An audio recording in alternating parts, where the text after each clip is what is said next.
Hey, what's going on, y'all? This your man Pristine back with another video. Okay, so here I want to list some reasons as to why here in 2020 I still feel like the Galaxy Fold is still the foldable device to beat. Now, the foldable phones, ladies and gentlemen, they're making some traction, right? We've already seen some new additions. We got the Galaxy Z Flip that's out there. We got the Moto Razr out there, and I mean, I don't mean to laugh at the Moto Razr, but it's just kind of a laughable situation, right? Mid-range specifications, $1,500.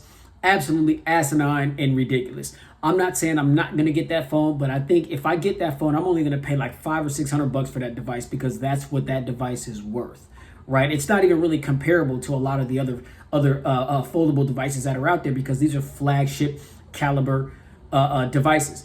Now, here's some of the reasons why I think that the Galaxy Fold here is still the one to beat. Now, I understand, the flagship chipset for 2020 is the Snapdragon 865. Okay, we've yet to have seen a foldable device that has the new processor in it. But I mean, this phone still has a Snapdragon 855 processor. You've got the big 7.9-inch display, which provides some unbelievable viewing experiences. When you're watching content on this device. On the outside of this phone, you got a 4.6-inch Super AMOLED 720 display that is a fully functional display. And I think a lot of people sleep on how important that is, right? If you look at the Galaxy Z Flip, if you look at the Moto Razr, you've got these little teeny tiny displays that are, what you can do in those displays, really the Z Flip, that thing is just non-existent. I mean, you can barely see yourself when in the viewfinder when taking selfies. That's some BS right there. You know what I'm saying? I mean, and I think one of the only ways that the Moto Razr one-ups the Z Flip is because of the fact that when it's closed, it's got a little screen on it where you can view a little bit more content, but you're still very limited to what you can do. As opposed to the Galaxy Fold here, you've got this 720 display, Super AMOLED display that is a fully functioning display, which means unlike the Galaxy Z Flip and the Moto Razr, if you do not want to open up your device to navigate or function your phone in any way, shape, or form, you do not have to. You don't have to. Everything that you want to do with this phone can be done on this little exterior 4.6-inch display.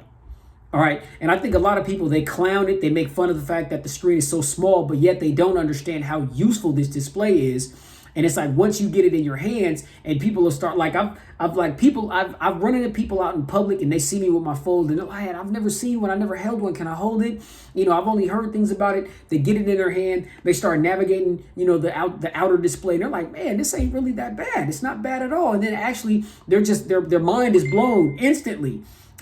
You know what I'm saying? And so it's like if you've never handled this phone, you can't really knock what it's offering. And I know that this little display being on the front was something that Samsung got knocked real hard for that. And so maybe with the next rendition, the Galaxy Fold 2, maybe we'll get a full display a full outer display. That'd be sweet. But even if they kept this form factor, I'm happy because I've gotten used to it. And with all the things that you can do, like I said, I mean, you can fully use this phone with this little display. To me, that is huge. And there's nothing really else out there that's like it beyond like the Huawei Mate X or something like that, right?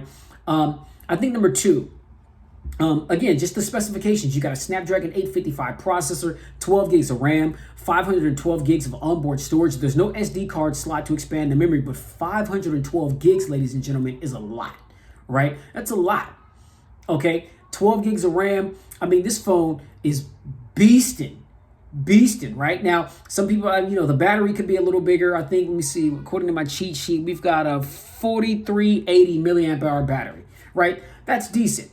But I mean, as far as my usage with this device, I can very easily get through a full day with no problems at all whatsoever. Okay, but I understand, here in 2020, we're living in that time where, we're seeing a lot of batteries that are, 4,500, 5,000, you're looking at some pretty big sales. And so some people may question the 4380 milliamp hour battery that is here in the Galaxy Fold, but get it in your hands first before you knock it. And the good thing is this phone has been out for a little bit, so you can get it at a deal. I think the cheapest that I've seen this phone was like $1,300 on Swappa. All right. When this phone first came out, it was $2,000, and that was the price that I paid for it because I got it on launch day. I got it on day one. So I've had this phone since day one. I've spent a lot of time with it, and it's done me right. Like, this phone to me is worth every penny. You know, that may sound crazy because it's such an expensive device. But again, I think one of the other things that sets this phone apart from some of the other foldables out there, there's nothing wrong with nostalgia.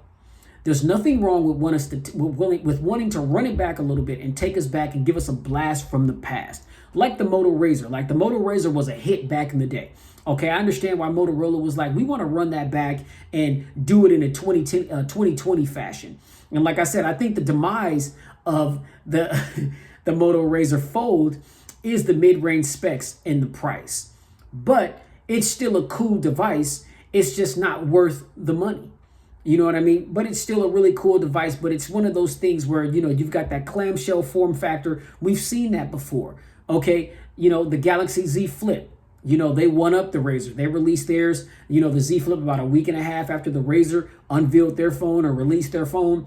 And they're selling it with flagship specifications. And everything about the Z Flip is pretty much better, you know, than the Moto Razr. And it's $100 less, right? That's crazy. But the issue with those two phones, I don't want to say an issue because they're cool devices. It's not an issue if that's what you want. But I mean, I'm more future driven. And I feel like one of the main reasons why the Galaxy Fold was created was because Samsung had in mind the future of trying to consolidate phone and tablet.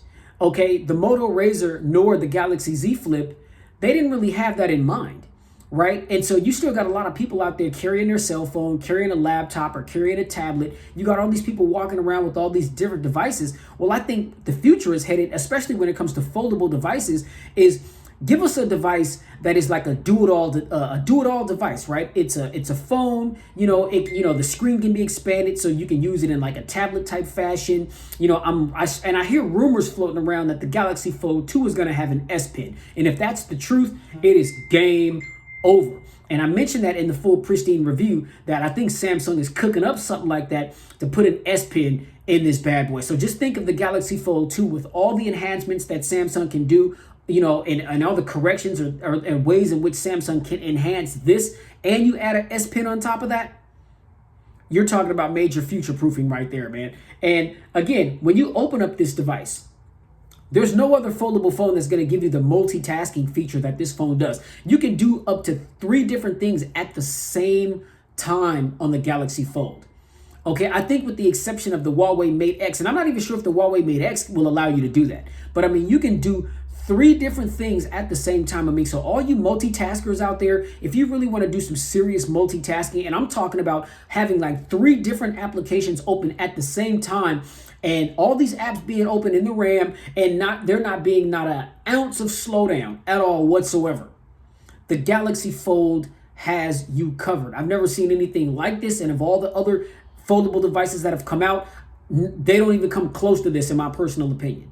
All right. You know, the features, the functions. I mean, Samsung's One UI. I think Samsung's One UI is one of the best user interfaces that's in the game right now. And I understand, you know, they used to use TouchWiz.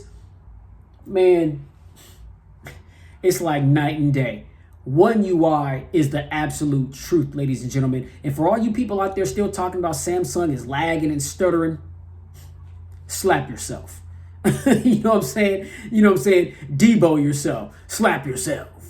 You know what I'm saying? Because that's a thing of the past, ladies and gentlemen. So if you have a Samsung device that's still doing that, you probably need to upgrade. It's probably an older Samsung device where they used to deal with those issues. That is no longer a problem here in 2020 with some of Samsung's more recent devices. All right. So, I mean, again, with 6 cameras, you got 6 cameras on this bad boy. And I mean, these cameras are like S10 and S10 Plus comparable cameras. Very, very capable cameras. Cameras that the average consumer is going to have absolutely no problem with the photo and the image and the video quality that this phone displays on either the cameras on either side, whether it be the cameras on the inside, the outside, whatever, right? The cameras are great on the Galaxy Fold, and you got 6 of them. The dual AKG tuned speakers. You got one here at the top, one here at the bottom. The audio sounds crazy on this device. And on top of that, you got Dolby Atmos. I mean, come on, man. This phone, ladies and gentlemen, was ahead of its time. this phone, even in spite of the fact that, foldable phones are making some traction and we do have some more options out there, they ain't nothing touching this, man. The Galaxy Fold is still crushing the game when it comes to foldable devices. All right. So those are my reasons as to why I still think that the Galaxy Fold is the foldable to beat. I think the only thing that the Z Flip and the Moto Razr has over this is form factor. That's it. If you want like a really small device when it's folded closed to put in your pocket, then I say that would be the only reason to choose one of those other devices over this. But speaking of form factor, let's not get it twisted in believing that the form factor isn't good on the Fold as well, because it is. I've got really small hands, and look how I'm able to cup this phone, right?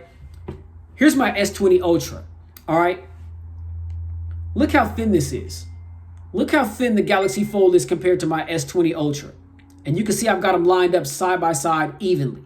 This phone is a very, very, very thin device. So slipping it into your pocket is not going to be a problem at all whatsoever. Now, I understand some people may complain about how chunky the phone is, and I get it. You know what I'm saying? When you close it, because of the fact that it folds the way that it does, it can be a little bit chunky. To me, this isn't a problem. I've had this phone in my pocket on numerous occasions, and it's not a problem. It's not too heavy. It's not too cumbersome, but that's just for me. I can understand for other people that may feel like that. I get it. But holding this phone when it's closed, especially, not a problem at all whatsoever. One of the thinnest phones that I've ever held in my hand. This is my Sony Xperia 5.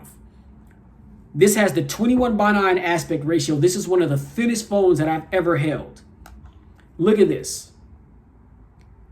The Galaxy Fold is even thinner than my Xperia 5. Look at that. And my Xperia 5 is one of the thinnest phones that I've ever held. And it's thinner than that. I mean, so, the form factor on the Fold, to me, this is an unprecedented form factor for a foldable device. A device this thin, and when you open it up and it opens up to a 7.9-inch display, that's crazy, ladies and gentlemen. Ain't nothing topping this, man. And that's all I got. If you agree, let me know down in the comments. If you disagree, let me know why. If you have a Fold, let me know what your overall experience is and what you think about it overall. And if you like this video, hit that thumbs up button. Be sure to like, share, and subscribe to expose yourself to tons of more videos that I've done like this one. And be sure to hit that notifications bell because I've got so much more videos to come. Once I upload, you'll get that notification and you can be one of the first to check out the content. And check out my vast array of videos that I've already done like this. I've got a huge catalog. But like I said, stay tuned because I've got so much more to come. And man, in these trying times, we're on lockdown, can't leave the house. Coronavirus is sweeping the nations. People affected right and left.